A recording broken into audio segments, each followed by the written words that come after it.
2월이냐 3월이냐 한동훈 대표 사진과 함께 저렇게 키워드가 등장을 했습니다. 지금 국민의힘 내에서 질서 있는 퇴진 이거를 하겠다라고 한동훈 대표가 얘기를 했잖아요. 자, 그럼 그게 구체적으로 무슨 모습이냐? 오늘 조금 그 내용이 알려진 거죠. 화면으로 보겠습니다. 자, 질서 있는 퇴진 초안이 마련됐다는데 두 가지라고 지금 알려지고 있죠. 일단 첫 번째는 3월 퇴진, 5월 대선 또는 2월 퇴진 그리고 그 이후에 대선 또는 4월 퇴진, 6월 대선 이렇게 시기적으로 나와요. 그러니까 2월, 3월, 4월 여러 가지 설들이 지금 나오고 있습니다. 방안들이 이렇게 몇 가지로 정해져 있는데 14일 본회의 이전에 완성에 발표할 계획이라고 일단 알려지고 있습니다. 자, 여기 이 TF가 끓였거든요. 지금 당에서 요거를 마련하는 조기 퇴진 방향과 대통령 선거 일정, 그다음에 퇴진 전까지의 정치 봉헌 방안 등 세 갈래로 논의가 진행이다. 한동훈 대표가 초안 검토하고 있는 단계다. 3월 퇴진, 4월 퇴진, 또 일각에서는 또 2월 퇴진까지도 또 앞당겨서 얘기가 나와서 그렇다면 엄격히 보면 퇴진 시점을 2, 3, 4로 나눌 수가 있습니다. 이런 정도의 얘기인데 일단 이 얘기를 좀 해봐야겠는데요. 이준우 위원. 질서 있는 퇴진의 구체 방안 지금 합의가 안 되고 있는 겁니까? 구체적으로 어떤 게 나오고 있는 겁니까? 설명 좀 해주시죠. 현재 저 방안은요, 당 대표에게 보고가 됐다는 내용인 거고요. 지금 최고위에서 아마 오늘 저녁에도 최고위 열릴 걸 알고 있는데 예. 최고위에서 아마 저 안에 대해서 깊게 논의가 될 것 같습니다. 거기에서 뭔가 합의를 보려고 시도하는 겁니까? 그렇죠. 일단 합의를 보려는 거고 여러 가지 시나리오를 이제 집단 지성을 발휘해 가지고 어느 게 가장 최선의 시나리오인가 그거를 아마 이제 그 판단하려고. 시나리오는 방금 전에 제목에서는 2월 설도 있고 3월 설도 있고 또 설명한 건 또 4월 설도 추가되고 그러는데 지금 맞습니까? 그런 초안들이 마련돼 있는 네, 겁니까? 그런 지금? 초안들을 지금 핵심으로 지금 하고 있는 거고요. 예. 처음에 당초에 얘기됐었던 임기 단축 개헌이 있었는데요. 그 얘기가 지금 뒤로 쏙 빠졌거든요. 아, 그건 빠졌습니까? 예, 그건 좀 쏙 빠진 것 같아요. 빠진 것 같고 일단은 질서에 있는 퇴진, 즉 하야에 이제 방점을 두고 대선까지 어떻게 일정을 짤 것이냐 여기에 방점이 있는 것 같습니다. 예. 그리고 지금 제가 보기에는 이제 2월, 3월, 4월, 5월 이렇게 나오는 거 보면요. 예. 가장 이제 좀 그 고려를 해서 저 날짜를 잡은 이유가 뭐냐면은 제가 보기에는 이재명 민주당 대표죠. 예. 이재명 대표의 선고가 이제 선거법 위반입니다. 그 선고가 지금 2월 중순에 예정돼 있는 상황입니다.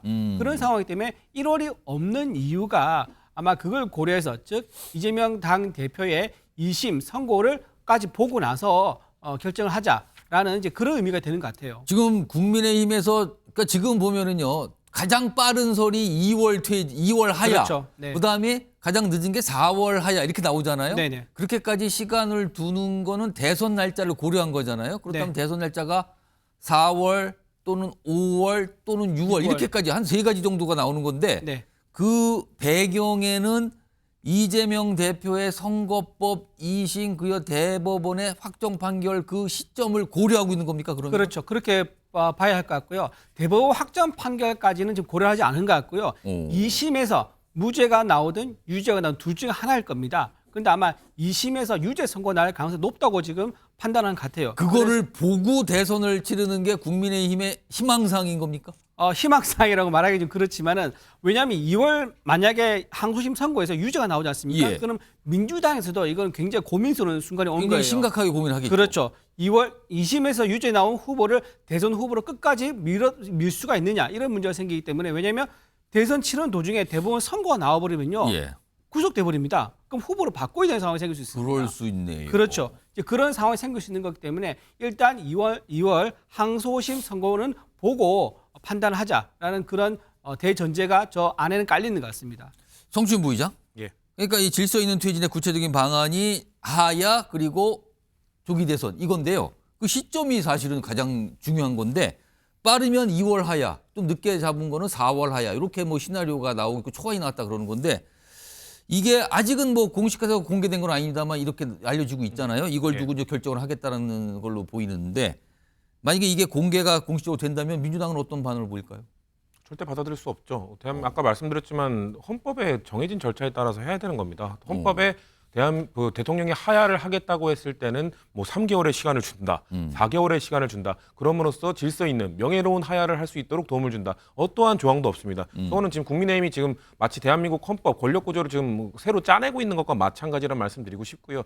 2월, 3월, 4월 이렇게 나와 있는 것은 사실상 시간 끌기에 불과하다. 왜냐면은 지금 만약에 지금 국민의 염원대로 지금 12월에 저번 주 아니면 이번 주에 이 탄핵 소추안이 통과되잖아요. 그럼 180일 이내에 판결을 내리도록 되어 있습니다. 예. 근데 과거 사례로 봤을 때 노무현 대통령 같은 경우는 한 2달 정도 걸렸고 박근혜 대통령은 한 3달 정도 걸렸습니다. 3달. 국민의힘 입장에서 봤을 때는 그럼 그것과 비슷하게 봤을 때 한 2달에서 3달이면은 지금 한 2월 초 아니면 3월 초면은 헌법재판소도 아마 결과가 나올 수 있다. 예. 그러면 최대한 4월까지 얘기하면서 저는 그래서 최대한 4월로 늦추면서 이거를 어떻게든 연장시킬 수 있는 방안을 고민할 것이다. 그러기 위해서 지금 뭐 4월 하야, 그 6월 대선 이런 얘기들을 하고 있는 건데 저는 민주당에서 계속 얘기하는 것은 이것을 왜 국민의힘이 마음대로 정하냐는 거죠. 대한민국 국민들의 국민투표에 의해서 정해진 헌법에 분명 그런 거에 대한 조항은 전혀 없는데 왜 국민의힘 마음대로 새로운 조항을 만들어내서 명예로운 하야, 지금 현행범인데 왜 명예로운 하야를 시켜줘야 되죠? 예. 내란죄 혐의가 짙어지고 있는 상황에서 명예로운 하야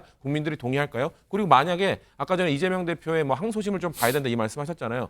자, 이 3월 하야로 결정을 했어요. 근데 갑자기 2월에 이재명 대표가 유죄가 나온 다음에 뭐 민심이 좀 바뀌는 걸 보고 윤석열 대통령이 갑자기 마음을 바꿉니다. 나는 하야를 늦추겠다.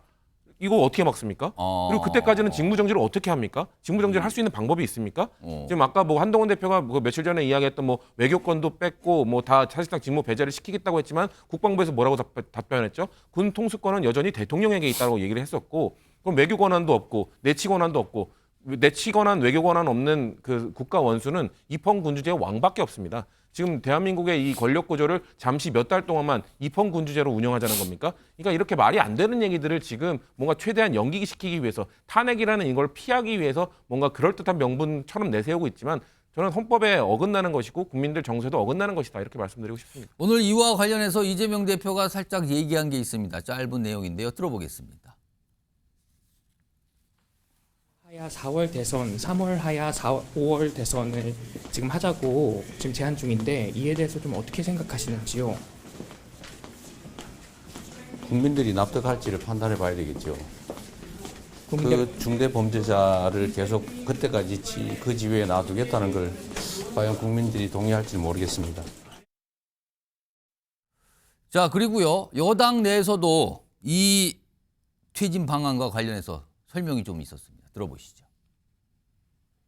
윤석열 대통령의 조기 퇴진에 대해서는 좀 의견이 엇갈렸습니다만은 예. 다만 민주당의 의도대로 예. 이재명 대표 의도대로 절차와 과정이 진행돼서는 안 된다. 예. 그래서 이제 633이 될 텐데 뭐 예. 1심이 6개월, 예. 2심, 3심이 각 3개월이면 네. 아마 대략적으로 내년 5월이 되는 것 같은데 그게 사법부의 판단에 따라서 어떻게 뭐 지연될지는 모르겠습니다만은 그런 시간을 우리도 염두에 두고 대응을 해 나가야 된다 이렇게 판단을 하고 있습니다.